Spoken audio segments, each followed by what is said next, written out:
Breadbox Media programming is brought to you by... Looking for exceptional coffee delivered fresh to your door? We have the answer. Our friends at Grim Bean Coffee produce small batch artisan coffee using top-tier coffee beans. The coffee is roasted when you order, guaranteeing the freshest coffee possible. Check out Breadbox Roasts, a new line of Catholic-themed coffees available at www.grimbeancoffee.com/Breadbox Media. Experience coffee like never before.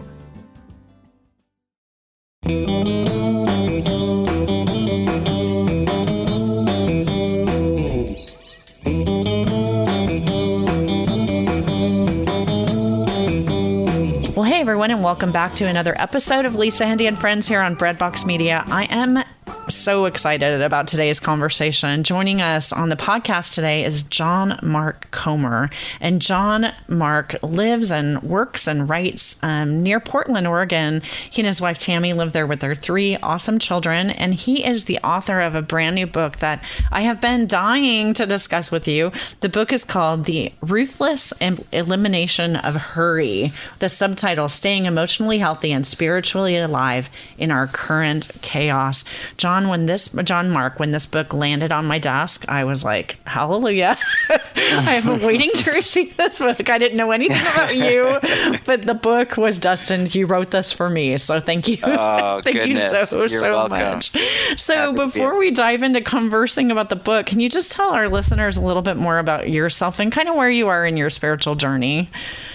Yeah, I mean, as you said, Portland, Oregon, which is a fascinating place, similar to LA where you're at. We're on kind of the edge of post-Christian America, just this kind of very secular city, very post-Christian, very far left. And so it's a really fascinating place to follow Jesus of Nazareth in. I've been following Jesus for many, many years. I also pastor a church that my wife and I and a crew of friends planted about 16 years ago, and it's right in the center of the city. We live right downtown. So basically that's my thing, is just trying to figure out, how do you follow Jesus in general? Like, what does the growth of the soul toward love look like?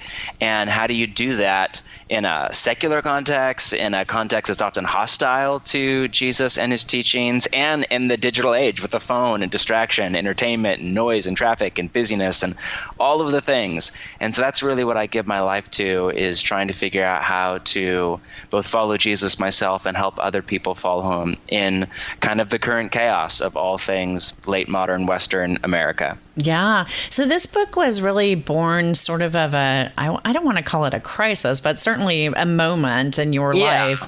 And you're very honest about that in the opening pages of the book. Tell us about, kind of what brought this up for you and why you felt so compelled to write this work. Yeah, I mean, I was nearing 30. We'd planted a church that became a mega church, and it was very large, and my life was just insane as far as hours of work, days of work. The phone by then had hit the market, and like this whole new, what one of my friends recently called the human experiment in omnipresence, that is the smartphone and Wi-Fi. We were just beginning to live with this whole new normal, and its, I think, shattering effect upon the soul and concentration and attention to God and all of that. And so, really kind of had, I guess you could call it an early midlife crisis, kind of a burnout, existential, like, what am I doing with my life? And really began to become clear as I was right around age 30 that I was not year over year becoming more and more loving and joyful and peaceful. In fact, it was going in the opposite direction. And that was a really sobering, like, as my friends in the South would say, a come to Jesus moment. Was, which for me was both literal and figurative, of like, oh, wow, I think it's time to adjust the trajectory and maybe change the metrics of success that I'm right now living into, and find a different way to live and follow Jesus.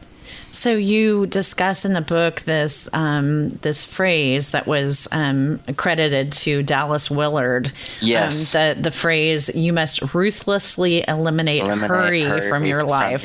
There is nothing else." So what was the context for that, and how did it hit you like a ton of bricks? Yeah, so that the context for that was actually a phone call, a conversation between Dallas Willard and John Ortberg. And if you don't know those names, Dallas Willard was a philosopher at the University of Southern California, not far from where you're at, Lisa, and lived just up in Chatsworth. And for many decades was a fantastic academic, but he's best known outside of academia as a writer and teacher of the way of Jesus. And really not to overestimate, but I don't know of any writer or thinker or teacher that's had a greater impact on my faith, the way that I view Jesus and what it means to follow Jesus outside of kind of the writings of Scripture itself than Willard. And he mentored for about 20 years John Ortberg, who I do know and I'm friends with, and has, I don't know that I would call him a mentor, but he's kind enough to, he's an older, wiser man, pastor, writer, leader that I sit down with on a quasi-regular basis to learn from. And it's a conversation between the two of them when Ortberg was about my age, and he called up Willard out in California and said, all right, same thing, I'm kind of getting sucked into the busyness of life and church and leadership, and asked him what to do. And Willard just had those two iconic lines. He said, first thing he actually said was that hurry is the great enemy of spiritual life in our day. And then he said, you must ruthlessly eliminate hurry from your life.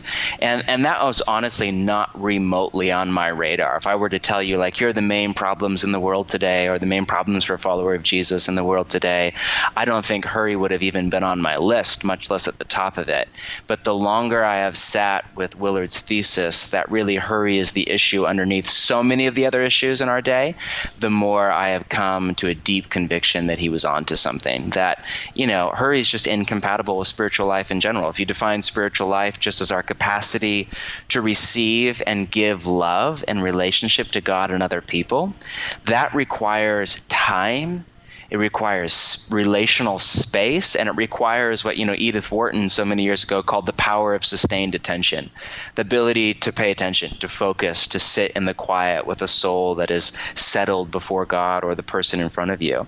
And hurry is just incompatible with that. Like, you literally can't really have much of a spiritual life, much less become a person of love and joy and peace, if you're in a life of chronic hurry. So this message had sort of a foundational kind of cause of foundational change in your life. It caused you to really change even where you were pastoring and the life that you were living. Can you say a little bit more about that? Yeah, I ended up kind of resigning from this large organization that I was leading, and I went on a sabbatical, which I had the privilege of doing, and then came back and just began kind of a multi-year life overhaul. And the tricky thing is all of the weight and the inertia and the movement of Western culture is toward a life of hurry and shopping and materialism and digital distraction and entertainment and overload, right? Mm-hmm. So to live a life of unhurry in late modern America or wherever you're listening from in the Western world, it is, you have to be, in Willard's language, ruthless. Like, it's not like you don't dabble with it. You don't toy around with it. You have to make a pretty sincere, deliberate, and disciplined countercultural movement of life. So yeah, I really began to spend several years just trying to craft rhythms of life, or if you want to call them spiritual disciplines, or counter habits to the hurry of the secular age, whatever, to really slow my life down, to simplify things around what really matters. And that was kind of the pursuit. And it was incredibly hard to do. It was maybe the most difficult thing I've ever done. And so that struggle to figure out how to slow down in a world of speed and distraction, how to pay attention, that really was the life journey that this book was born out of. And then my attempt to help other people do the same, because it's just been beyond rich and rewarding in my own soul. So the book is, it's interesting in layout, and maybe you would want to say a few words about that. But I think that, in a way, the very act of picking up a book like this, that will take a little bit of time to read, invites us into something that most of us don't usually take time for these days, which is an act of contemplation. We want our information in 280 characters or less, or we want, a less than, 90-second YouTube video or whatever. So you're asking your reader to do something a little countercultural, but I mean, you can see in your own life how making these changes has benefited you. So tell me why the message needed to be in a book, and kind of how the book came to fruition. Yeah, well, it makes me think of, there's this philosopher who died a few years ago named Albert Borgman. I'm not sure if you're familiar with his work. And he was a philosopher and his specialty was basically on the impact of TV and entertainment on Western culture. So he has this famous line where he said, and he's writing before the iPhone, before the digital age, in the kind of 90s, early 2000s. And he had this famous line where he said, the most important decision that you will ever make is whether or not you have a TV in your house. And the second most important decision you will ever make is, if so, where you put it in your house. And so, and interesting, he's writing before the iPhone and the digital age and the podcast world, before all of this. He advocated for what he called focal practices, which could be anything from spiritual disciplines like contemplative prayer, reading the Bible, to gardening or hiking or walking your dog or playing chess, just things that make you focus, where you have to be fully present to the moment, not multitasking, not distracted, not in the noise, but things that just were embodied practices or habits or hobbies or spiritual disciplines that really brought you into the moment. And one of the things I love about all things literature, I'm an avid reader, I love the world of books, I read daily, is that it's a focal practice. You can't read while watching the TV, while listening to music, while texting with your friend, or at least not read any kind of substance. You have to kind of put that away and turn everything off and find somewhere quiet and focus your mental muscle. And each time you read, you're building your mental muscle. You're building that power of sustained attention, that capacity to really sit with an idea, thoughts, reality, sit with God, to sit with your own soul, to process, to be present to the moment. So there's something about a book that is, I love the podcast world. I do podcasts. Blogs are great. Media is great. But there's something about a book that just requires a couple hours of sitting in the quiet alone that I think regardless of what the book is about, there's a focal practice and a healthy act of slowing and presence that comes just when we read and when we give thought to the complexity of life that just cannot be captured in a tweet. So the book is, really striking a chord with people. And I was just looking over on Amazon today and noticing that you have upwards of 60 reviews, and that every person who's reviewed it so far has given it a very high rating, which is awesome. So congrats on that.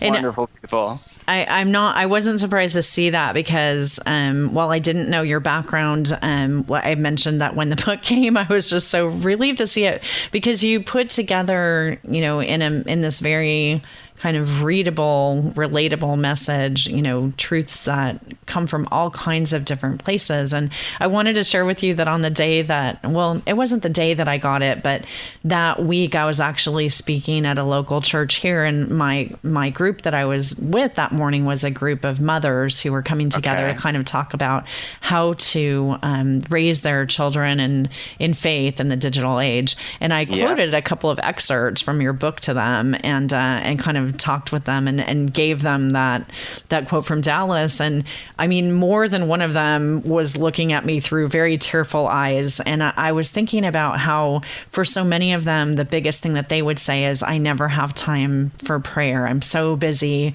with everything in my life. And they're not doing it. Their biggest reason for doing it is that they fear if their kid isn't in, 16 travel soccer teams and on all the extracurriculars and doing, little baby yoga and all this, that they're going to somehow be disadvantaged. And, that they want the best for their kids. So we create this environment of hurry. And, and so I could see that they were like these plants that needed to be watered with the words that you were giving. And I was a very poor substitute for you.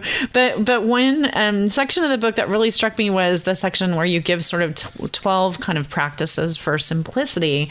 And I wanted to ask you specifically about one of them, which is number 12, where you say, lead a cheerful, happy revolt against the spirit of materialism. So can you say can you say a little bit about that for our listeners? Oh, yeah. So that's actually based on a quote from a biographer of St. Francis of Assisi, who obviously is such a rich Catholic saint, who it was said of him that he led a cheerful, happy revolt against the spirit of materialism. So St. Francis was known for, an incredibly austere lifestyle. I mean, simplicity or minimalism or whatever you want to call it, to the nth degree. If he gave up his wealth, he gave up his privilege, would literally go around and, almost in a robe and raggers almost. To this day, Franciscan monks wear that simple, outfit. They wear a rope instead of a leather belt because it was cheaper to get rope than leather, and this was all voluntary. But unlike many other traditions in church history that put an emphasis on asceticism or discipline or frugality, that were really dour or honestly kind of OCD or, sometimes at times mentally unhealthy, St. Francis was just famous for being this incredibly joyful, likely a type 7 on the Enneagram, just joyful, happy person that saw spreading the message of simple living as synonymous with spreading the message of joy in the kingdom of God. And so his revolt against kind of the wealth and privilege and materialism of his day, which again pales in comparison to that of our own, was not this like angry spittle on his beard, kind of depressive movement. It was this joyful, there's a better way to live. And Jesus himself said that about money and possessions. He said, it is more blessed, or that can be translated, it is a happier life to give than it is to receive. So a life of generosity and simplicity is actually a happier life than one of shopping and materialism and overload. Most of us don't believe Jesus. We don't agree with Jesus. We struggle to, trust Jesus' interpretation of happiness on that one. But St. Francis, he got there in his heart, and he just lived this life of rich joy. So I think that without going all the way to some kind of a dour poverty theology, I think we can resist the materialism of our age, which is, Alan Fadley, and I quote in the book, he has this great line, the drive to possess is an engine for hurry, meaning the more possessions that we want, and the more activities that we do, specifically at the material level, which creates time, distraction, more hours at work, more stress, more things to clean and care for and play with. It just drives our life into this frenetic speed of hurry and pace of life. And so these things are connected. And the more that we can slow down and actually live simpler and even have less things in our home, in our apartment, in our life, on our wish list, in our heart, and our desires, the more we can just joyfully live grateful and present to the day. I like that you offer a few kind of specific tips for this. And, some of the things that struck out to me were things like just as simple as, check out a book from the library instead of purchasing it, or share a lift with someone, or, they don't have to be, it doesn't have to be rocket science. I'm curious because you're in this season of, I know, the book is very recently launched, and I've been through book launches, and I know for myself the pace that goes with that. So I guess I want to ask you how, you're coping, how you cope in your life with the busyness of demands as a pastor, as a husband, as a father, and, as someone who's busy in professional circles as well. How do you carve out time for contemplation and prayer and the presence that you need to the people in your life that matter most? Yeah, well, I mean, you're right. This has been the most ironic. I've written several books before this, but this one has been an ironic experience because releasing a book is one of the most stressful things you can possibly do. And I'm releasing a book on hurry and slowing down and being at peace and emotionally healthy and present to the moment. And so there are days when I feel like a raging hypocrite, or whatever.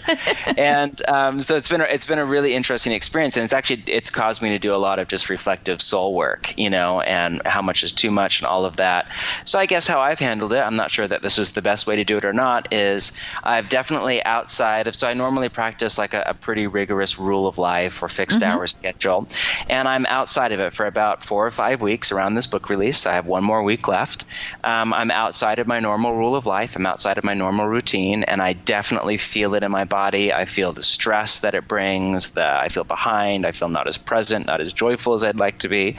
But basically, I did two things. One is that there's certain practices in my rule of life that for me are non-negotiable, and I refuse to give up no matter how many press things or book release things or travel things are on the docket. So morning prayer, I just have refused to budge from. I have spent uninterrupted, long, beautiful times every single morning in the quiet with God. And Sabbath has been a second one, just long, 24 hours, phone off, zero things, zero interviews, zero writing, blogs for the book reports, zero Instagram stuff, just fully offline every week, and then sleeping a full 8 hours every single night. Those three things have just been non-negotiable for me, and they're not enough if then the rest of the time in between you're just go, go, go, go, and then I just scheduled it. So I said, I put a limit on it. I said, for these 5 weeks, I'm going to just do everything I possibly can to support this book. I really believe in the message. I want to get it out there. I want to let as many people know as possible. As many people like you that want to talk about it, I'll talk to them. And then I have a date literally on my calendar where it's actually next Thursday. I am going offline and I'm done doing everything for the most part. And my wife and I are going to San Diego for 3 days. Nice. And we got a nice little Airbnb. We're going to turn off our phones and sit on the beach and read some novels and reconnect. And we were laughing last night because I got home late. And she's like, I miss you. I'm like, I miss you too. And we're like, next Thursday, well, we can do it. And we know we'll see each other before then, but we know we have uninterrupted, leisurely time for rest. And so just understanding there are seasons of activity that you can't really get away from. It's interesting that you brought up young moms, which is such a passion for me, both as a parent with 3 kids and then as a pastor of a church. And, we're in a city, so most of the families have littler kids, not a lot of older families, because of cost of living. And so there's a lot of families with little kids. And I'm just trying to figure out, how do I pastor people in that stage of life into a contemplative, unhurried, present life of prayer and joy? And I was really blessed a few weeks ago by Ronald Rolheiser's recent book. Are you a fan of Rolheiser? Have you had him on the show? I don't know if you have. I know. I haven't had the gift of doing that, but yes. So he's a hero of mine, and I'm not sure if you've read his most recent book. Is like every single young mom on the planet should read it. It's barely even a book. I think it's 90 pages, but they're tiny pages, and it has pictures, so it's probably like you can read it in 30 minutes, right? It's a 30-minute read. It's not in depth like some of his other stuff, and it's beautifully written as always. And it's all on this idea of how the home, in particular parenting little kids, can have a similar effect on your soul and your formation into a person of love as life in a monastery can. And he uses this analogy of monastic bells and how St. Benedict and others, when they were founding monastic orders in the 6th and 7th century, how they had this idea of bells that would ring. For Benedict, it was 7 times a day in the Benedictine tradition for fixed hour prayer, the daily office where you'd come and, you'd pray and chant the Psalms. And Benedict and others taught their monks that when that bell rings, before wristwatches, obviously, you had to drop whatever you were doing. If you were gardening, if you were in the middle of a letter, he said, literally stop writing mid-sentence and come to prayer. And part of it was just to get everybody to prayer in the same time, but part of it was to teach the monks that their time was not their own, and their life was not their own, and their whole life was set before God to transform them into people of love. And he just makes the point that if you parent this way, your children can become your monastic bells. They can become these interruptions to your day, because children are just a nonstop series of interruptions. They don't schedule. They don't put a date on. You and I, we put this date on. I didn't even do it. Our assistants did it. But, put a date on the calendar and scheduled it. And here's the thing. And you come to it. Children aren't like that. They don't schedule a month out. They just barge into your room and start talking, or they spill milk on the floor. They barge into your bathroom. And they wake up in the middle of the night. It's exhausting. And most of us, myself included, respond to those interruptions with anger, irritation, frustration, and that's tragic. You know what I mean? C.S. Lewis once said that how you respond to an interruption is who you really are. Like in those moments, like our real self, where we're actually at with God and our journey toward love, it comes out. And Rolheiser's thing was, we can respond with anger, irritation, frustration, or we can let those interruptions and our beautiful children, or whatever it is for you in your stage of life, be our monastic bells. These calls to remind us our time is not our own, our life is not our own. This is about becoming a person of love. And he just tells the story, I forget the name, of an Italian monk who went to a monastery for 30 years to pray and came back and realized that his mom, who would have been, 60-something or whatever, had raised a number of kids, and she was both more loving and more contemplative than he was after 30 years at a monastery. And he just realized, oh, wow, if you parent in the right way, it can have the same or a very similar effect on your soul as living in a monastery can, if you let it bring you into contemplation as defined as presence to what is in the moment. I think those are hopeful words for women and men in a season of life where you feel like, wow, I'd really like to go, spend 3 hours a day at the church reading my Bible, or, exactly. But the station of life that we're in right now doesn't afford us. Yeah. So we pray where we are. But I think it's the state of mind that you address in this book, that, the permission to kind of have a life that's somewhat set aside and doesn't necessarily look like what everyone else is doing, and that's okay. That's that the yoke is light. Yes. So, yeah. Well, I could talk with you all day, but I definitely know that you have many people who want to do that as well. So I just want to ask you, for folks who would like to use the book as a starting off point, and again, the name of the book, The Ruthless Elimination of Hurry, and we'll have a link in our show notes to this so everyone can grab it. But are there other places online that people can connect with you to kind of continue to learn from your message?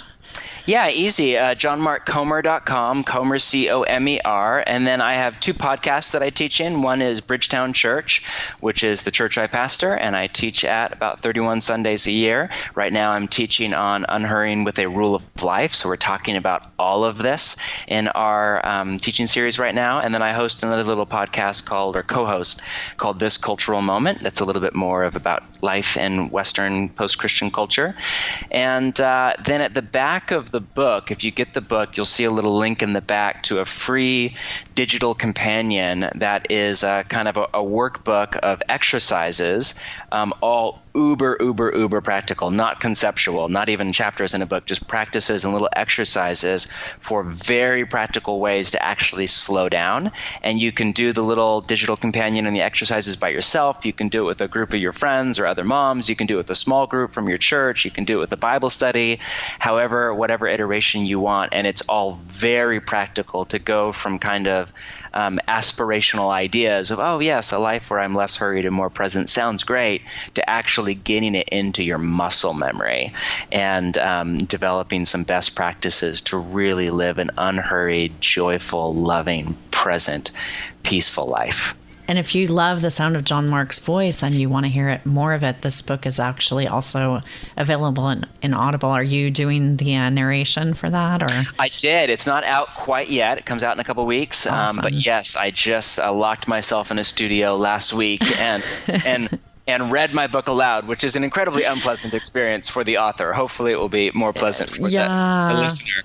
It's sort of interesting practice, though. I did that with 2 of my books, and one of them in particular, there's a chapter that I wrote about a trip to Rwanda that I took, and I had myself and the production staff in tears, and it took us probably 3 times as long to record that chapter. But there's something about actually reading the words aloud that I find really, impacts you in a different way. So definitely, friends, you want to check out the podcast and other ways to kind of connect with John Mark in that way.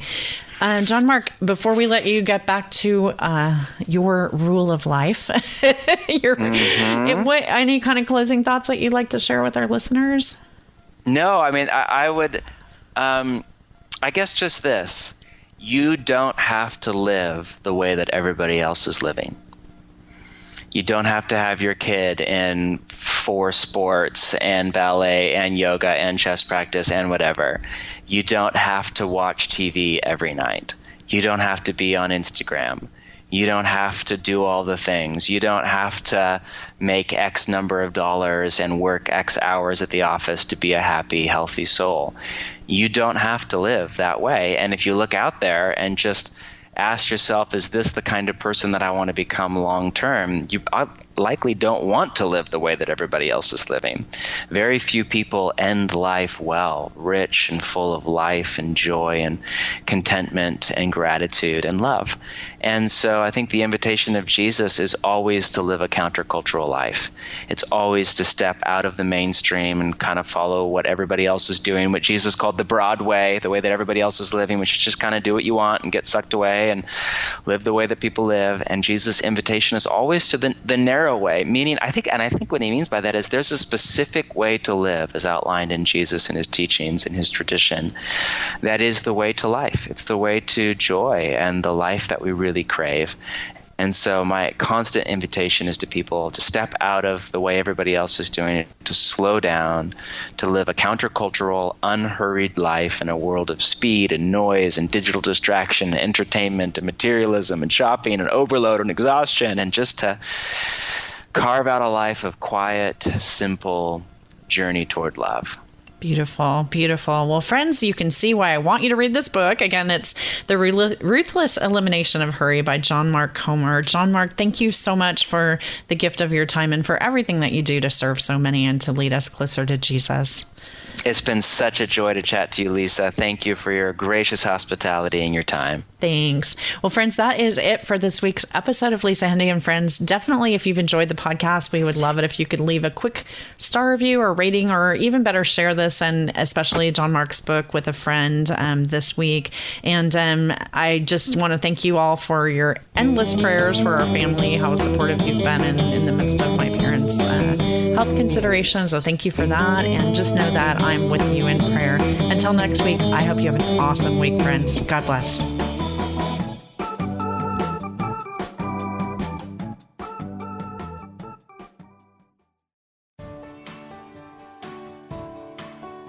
Breadbox Media programming is brought to you by.